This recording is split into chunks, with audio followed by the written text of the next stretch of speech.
everybody.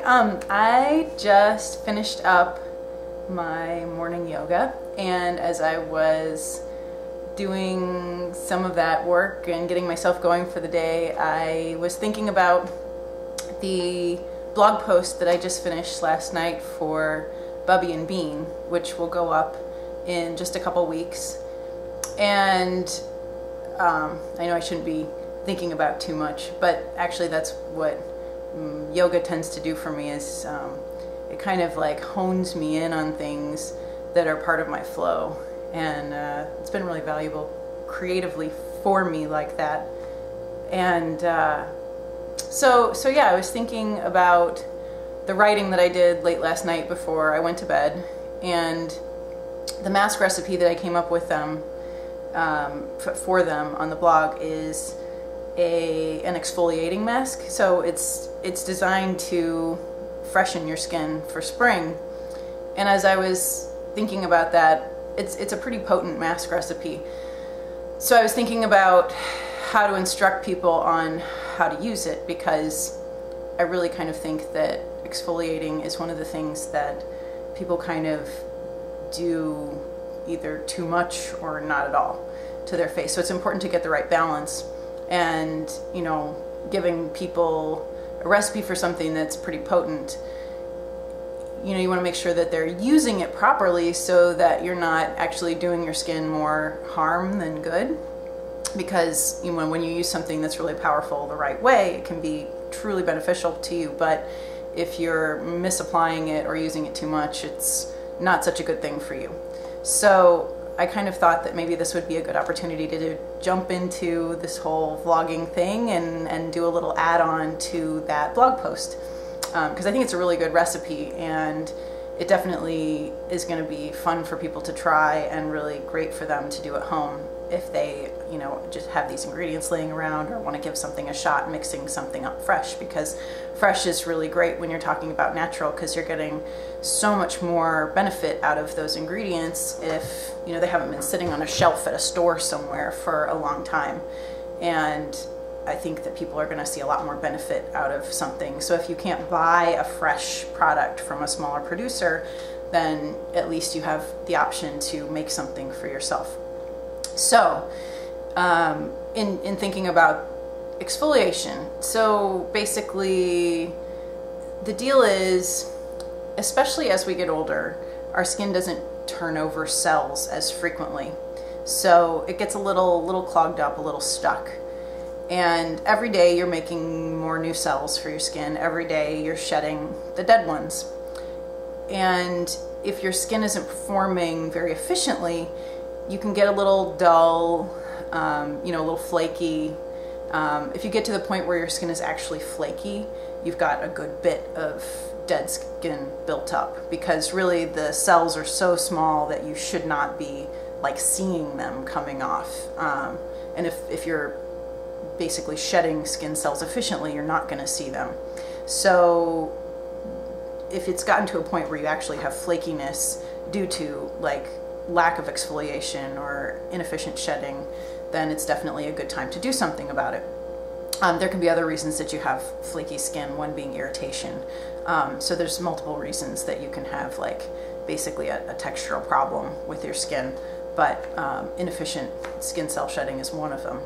And so the idea is, especially, you know, getting into your like late 20s and early 30s, your skin kind of goes through a shift where you're just not maintaining as well.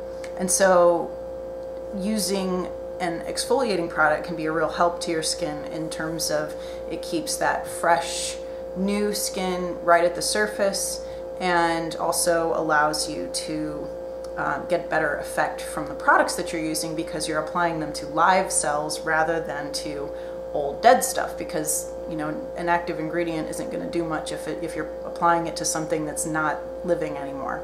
Those are not even really a part of you. They're just kind of stuck to you. So you want to exfoliate, but you don't want to overdo it. And people either tend to be on the side of they just never do anything, or they often are in a place where they're doing it too much, because there's a lot of glycolic acid in products these days, you know, peels, people have kind of started to think that this is like the thing to do to make your skin look better. And while some is good, too much is damaging. And my fundamental feeling is that you shouldn't be doing, you know, anything that's more like a peel or that's heavily acidic, maybe more than twice a week at most. And that's if you have, you know, a specific condition that you're looking to address. Once a week for most people is perfectly adequate, because beyond that, you really reach the point where you're stripping too much off the skin and actually damaging the live skin cells underneath. And while there are more intensive esthetician type treatments that are designed to, you know, lighten your face, or those really aggressive peels that you can get from a professional, the fundamental premise of those is that you're damaging the skin. Because the hope is that in its repair process, in the healing process, that it will create cells in a new way and really rejuvenate that area with new activity. However, it still remains that in the beginning you are damaging that part of your skin. So the risk inherently is that if you don't heal well, then you can actually make things worse. So personally, I'm not a huge fan of deep peels. I think that there are better ways to deal with problems. Some of them take more patience, but I don't really love the idea of stripping off so much skin that you're actually in pain and red, and you know, that's not a good situation for anybody.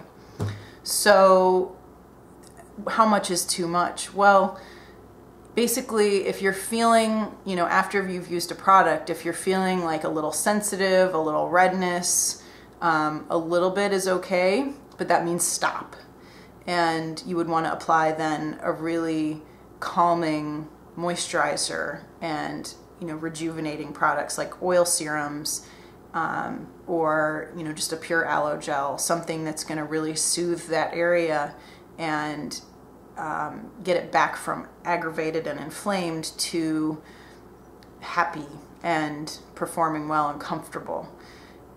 Because, you know, that's definitely not the time to apply something that is gonna be, you know, that much more active even further. Like, definitely not the time to apply something like, if you're using a retinol at all, not the time to apply it.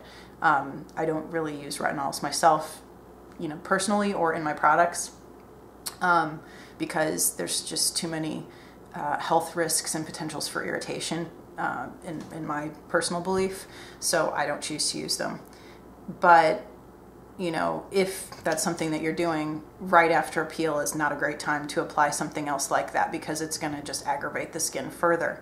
And your skin can really only handle so much at a time. You want to give it small bits of stimulation so that it's able to recover. You also want to protect it from sunlight, so that would be a great time to apply something that's really high on antioxidants. You know, definitely a good time to wear a hat. If, you know, you're not a fan of using sunscreens and your skin's a little too sensitive that day to wear an actual active antioxidant product, or you don't have something that's quite the fit, you know, wear a hat for a day and give your skin a break from the sun. Because when you've taken off a layer of skin and you've got those live cells, they're that much more likely to get, you know, sun damaged than that day. So, you know, if you're exfoliating just to the point where you feel that little bit of tingle, you know, and a little flush to your face, and where you really kind of are starting to feel it just a little bit, that to me is the right level to be doing at home on your own. Any further, and you're really just kind of creating more problems that you're going to have to work really hard to heal and get back to kind of a normal baseline comfort level. And so applying something really calming at that point is a good plan, taking care of your skin, and then not doing it again. You know, be patient. Wait for your skin to recover, wait for there to be a need to exfoliate again, because the whole idea is you're taking off dead skin cells. So if you don't have any to take off, there's no reason to be exfoliating heavily again. So at least a week You know, some people may not even need to do it more than twice a month.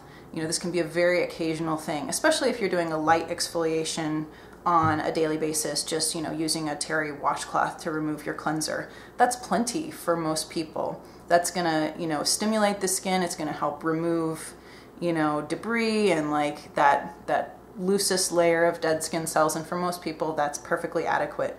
You know, this is more talking about when you're wanting to do kind of a deeper level of cleansing and rejuvenation, which is good to do every once in a while. You wanna get a bright look back to your skin. You want to make sure that your active ingredients are getting to you. So it's fine to do every once in a while, but definitely, you know, it's a great power, and don't overuse it. With great power comes great responsibility is one of my favorite things. I always feel a bit like a superhero saying that. But it's true. When you have something that's really potent, you want to just make sure and use it wisely, not too much. So yeah, so the mask that I created is a papaya based mask with a few herb extract or a few powdered herbs thrown into it. And the consistency is really nice. And I think that people are going to see, you know, really good results from it. I used it 2 days ago during formulation, and my skin's just looking really bright. The last 2 days, I'm really happy with it, and I think that you guys are going to really like it too. So I hope you'll go check that out. It'll be posted on bubbyandbean.com, which is a really cool lifestyle blog, and I'll post a link in the information section below.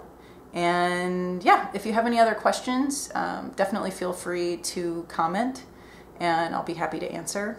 If I think of anything that I missed that's like huge and glaring, I'll maybe make another video. This is a first for me, so I haven't really vlogged like this quite before, but I'm excited to get started doing it, and it seemed like a good morning to just kind of get out there, because I felt like I couldn't really cover enough just in a blog article, you know, with information about the ingredients and how to make it. It would have gotten way long trying to put all this in there, but I felt like it was just the best idea to kind of put it out there at the same time so that people didn't end up with the wrong results or misusing it. Because otherwise I think you're going to get a great result. So anyway, I hope you take the time to take care of yourself, and I'm looking forward to doing this some more. Because yeah, it's fun to get to talk to people, and I'm always getting questions, so this seems like a great way to address some of them. And yeah, I hope you have a good day, and I'll see you around next time. Bye!